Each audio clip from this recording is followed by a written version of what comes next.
fans are making a lot of noise at AT&T Stadium. Anything that moves between these lines, got to get dealt with. They hand it to Pollard. He comes running out the right side. Deep to the post to Lamb. At the 5 to the goal line.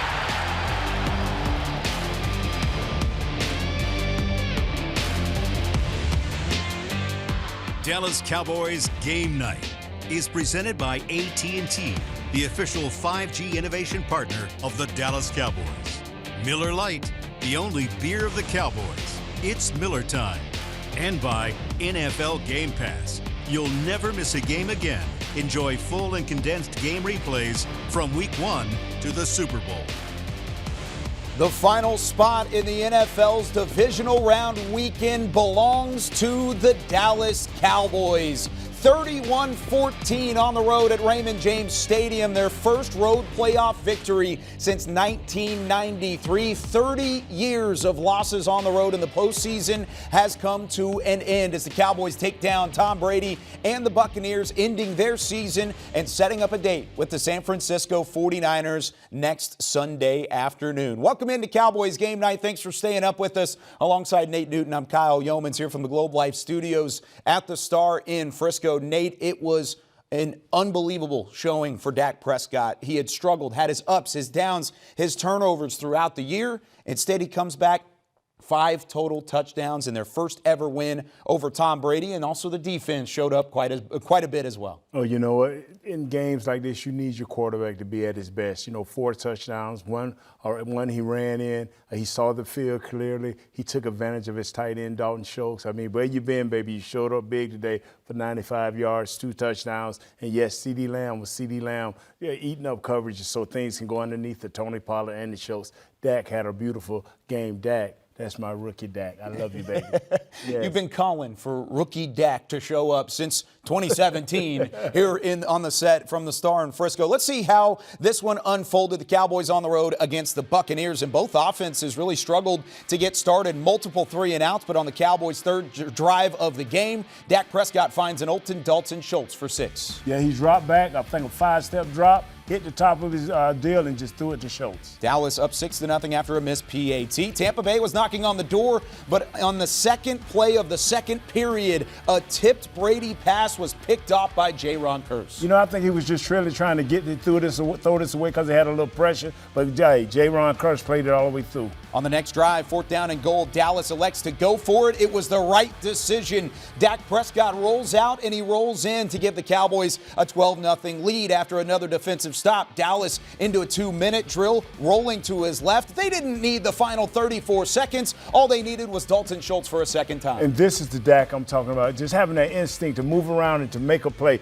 This is the guy that uses his legs well. Now, Dallas up 18-0. However, Brett Maher missed his 3rd PAT of the first half. Cowboys still up by 3 scores into the break. After a defensive stop, Dallas on their opening possession of the third. His phenomenal game continues. Dak with a dime to Michael Gallup, his 4th touchdown of the game, and it gave Dallas a 24-0 lead. There were some question marks here on whether or not Michael Gallup stayed in bounds. They reviewed it, said he stayed in bounds, and the ball even touched the hands of the defensive back. So either way, it's a touchdown for the Cowboys. Tampa would show a little bit of life in the final play of the third period. Brady having to chuck this one deep for Julio Jones. What a ball this was on the left sideline. The Buccaneers go for 2, but didn't get it to keep the lead at 18. Into the fourth quarter we go. Cowboys can put it away on their next drive, and they do. Dak to CeeDee, who was wide open and walked into the end zone. And with 2 guys crossing, they confused the linebacker and the safety,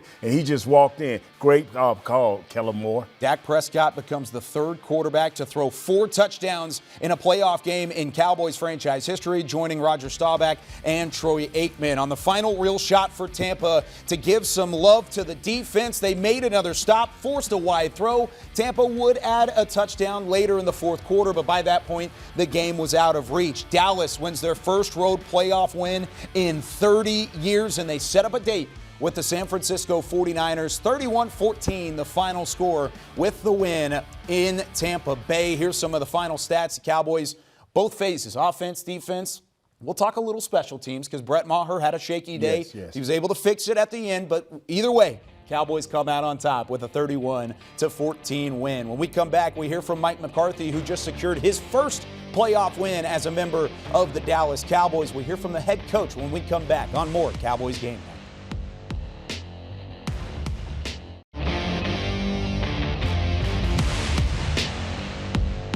This segment is brought to you by the Texas Lottery. If you have a lucky quarter, it could pay off big when you play the new Cowboys scratch ticket game from the Texas Lottery. Despite all of his postseason success as a head coach in the NFL, Mike McCarthy had not seen a playoff win since 2016. It was January 15th, so 7 years ago yesterday against the Dallas Cowboys, the last time he was victorious in the playoffs. That streak comes to an end as well as the Cowboys take down the Tampa Bay Buccaneers 31-14. Here's what the head coach had to say following the win. All right. What was the key tonight to that defensive performance and certainly Dak's mouth that? Well, I think it's just like anything, it starts in your preparation, and you always want to see it carry over into the game. But, to a man, everybody had great confidence in what we needed to do tonight. And I thought, offense and defense played, at a very high level this evening. So the key was just really staying true to the game plan. We wanted to be balanced on offense. I think we accomplished that. We tried to get going there on the first series, had a couple, with 3 incompletions, but then once we settled in, I felt like we did what we needed to do. They played some overload defense. We saw some 6-2 fronts, out of the 4-3 personnel. So they challenged us in the box, and we were still able to stay committed to the run game and grind it out. And defensively, I just thought we were all over them as soon as we got off the bus. I mean, I just thought our defense really set the tempo for the game, for a couple 3-and-outs there to start the game, and just did a great job. Mike caught Archer on ESPN. You've seen a lot of great playoff performances from quarterbacks. How good was Dak tonight? I mean, as good as I've seen, that's for sure. I think just like anything, he's so consistent in everything he does, and like you said, we had a couple plays there early, but I mean, he was on it the rest of the evening. I thought he was, Kellen and the play calling. We just really stayed true to what we wanted to do in here, and like I said, I thought he played extremely well, and stayed aggressive, and took the check downs. I thought he had great command of the offense and excellent presence in the pocket. Calvin Watkins last one, you said you're stacking the box, but you still say choose a run game. Has just what to say about running attack. Well, I just think it's starts up front with our big guys. Obviously we lost Jason Peters there, in the game, and then just to go in there and just to keep rolling. So, like I said, they were really challenging the box defensively. So we had our variation of scheme was higher than normal, and it's just a real credit to our players and coaches. Lots of credit to be given for Mike McCarthy, and then also the coaching staff. Offensive coordinator Kellen Moore, possibly one of his best games as a play caller. Dan Quinn shutting down Tom Brady for the majority of that game. Who deserves the majority of the credit just based off of this performance alone? Coach Mike McCarthy. I said it last week, and I said it this week. For what he's been through, coming through the COVID the way he did. Now he's put back-to-back 12-win seasons. He's won a playoff game, not only a playoff game, but on the road against one of the greatest players to don a uniform in Tom Brady.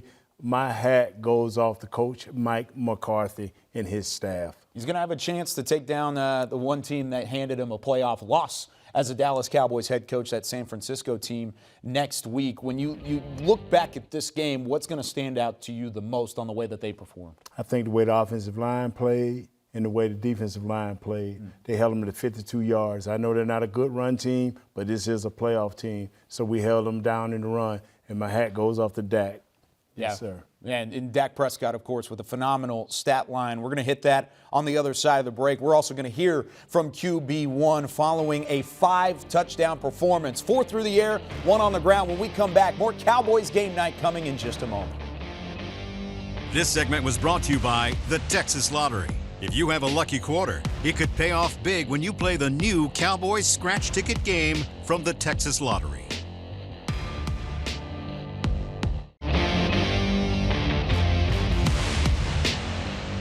Following what could have been classified as Dak Prescott's worst regular season performance of his career, 1 week later, just over a week later, he might possibly have his best playoff performance throughout his young NFL career. Here's what QB1 Dak Prescott had to say following the 31-14 win over Tampa Bay.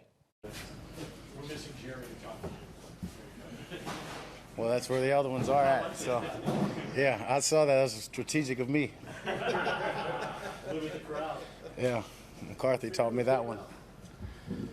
John. Nick, did you know going into this game that you're about to have that type of game? In a sense, yeah.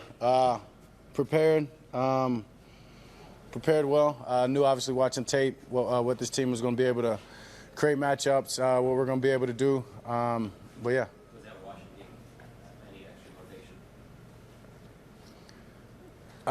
In a sense, I mean, I guess, yeah, I got away from the way that I play this game, got greedy, tried to just force some throws, try to take the big ones, and that's not who I've been throughout my career. Obviously, just taking what they give me, waiting on the big shot, and I think it was uncharacteristic. So yeah, sure, it was a way for me to just dial back in.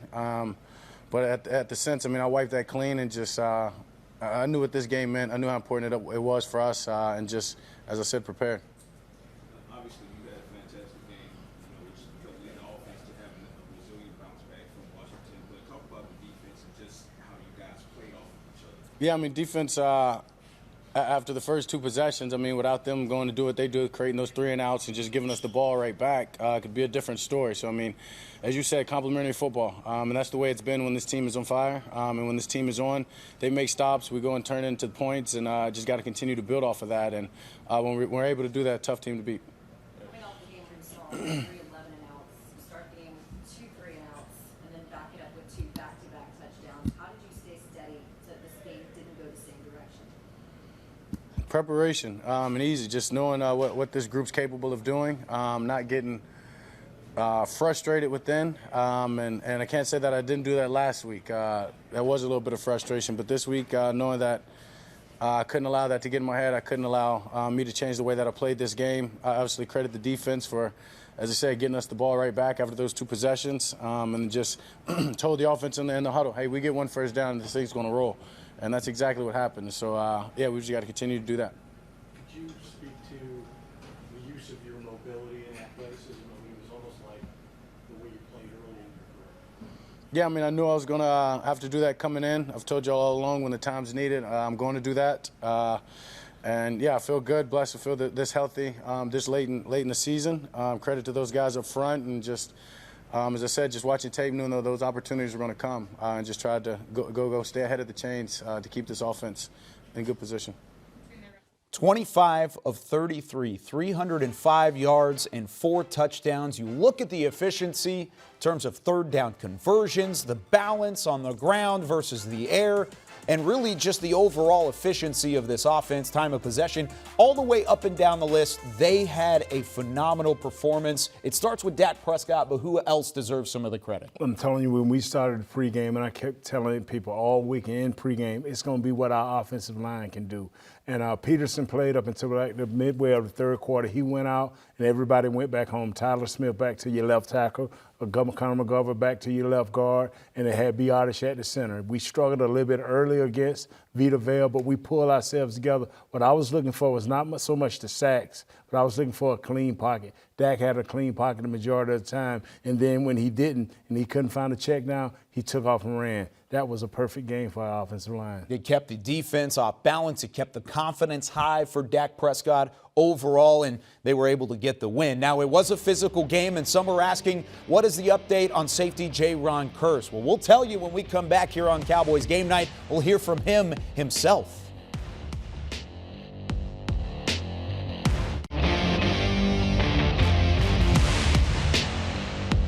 Tom Brady, since he joined the Tampa Bay Buccaneers, has only thrown 1 interception in the red zone, and that 1 interception was to Jayron Kearse. He left the game late in the fourth quarter. However, here's what he had to say when talking to the media following the win over Tampa Bay. Take us to the pick in the end zone, and how important you felt that play was. Just playing my man, and got my eyes back to the quarterback, seeing him get ready to throw it, and when he threw it, turned and seen it was close enough for me to get, and just try to make sure I stay in bounds. And really. What's different about Tampa's offense compared to last year when you played down here and you were involved in that shootout? It's really not much of a difference. It's not much of a difference. I can't speak for what's going on with the offense, but you know, they're not running anything different than we went up against them in 21, and then this last year. It's not anything different than they've been running. How's your knee feeling? It's feeling all right. I'll be good. Feeling all right. I'll be all right. I know you've mentioned during the course of the season how tough the season ending was against San Francisco last year. Is it gratifying knowing that you'll get a chance to, you know, exercise some of that against them in the playoffs next week? Yeah, definitely. We get to right our wrongs. We wrote one tonight. We get to write another one tomorrow. So I meant next week. So, you know, it's all just about us doing our job. Like I said, coming into this week, doing our job, reading our keys, getting our eyes on the right thing, and we can go out there and play with anybody. Just curious from the defensive player's perspective, what you saw in Dak tonight, scoring 5 touchdowns. I loved it. Just to see his confidence. You know, the spotlight was on him. And he showed up in the spotlight. You know, a lot of people would have wanted him to go out there and fold under the pressure, but he stood up, and he was the best quarterback on the field tonight. The interception for Kearse in the first half was a huge key moment in the fact that the Cowboys held momentum, held the lead, and were able to take that into the halftime break and then ultimately to the final score. They're going to need more key moments like that next week in the divisional round against the San Francisco 49ers. We preview the matchup and wrap things up on Cowboys Game Night.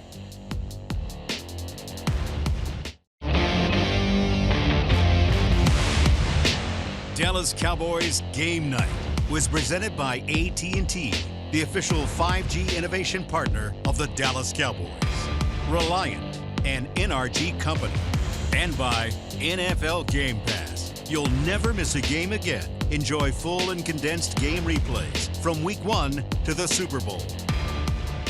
The Cowboys will certainly take some time to celebrate this 31-14 win over the Tampa Bay Buccaneers in the wild card round, but not too much time because they've got a challenge awaiting in a short week, a Sunday afternoon football matchup, 5:30 on Sunday against the San Francisco 49ers, the same team that bounced the Cowboys from the wild card round a year ago. Now this time the Cowboys will travel to San Francisco and continue that playoff rivalry. As we wrap things up with Nate Newton, I'm Kyle Youmans on Cowboys Game Night. What do you want to see this week from the Cowboys? Not too high, not too low. What are you talking about heading into the matchup with San Francisco? Just be intense, continue to prepare. Understand it's a one-game deal. You have only 2 penalties this past game. You rushed for over 100 yards. Your quarterback was almost at a perfect quarterback rating. Your defense played lights out. Try to duplicate that and take it one notch higher because that's what the 49ers bring at Levi Stadium, just unadulterated anger. So with that being said, a lot of the motivation to getting a win today was from the wild card round loss a year ago. Do you think this motivation now only grows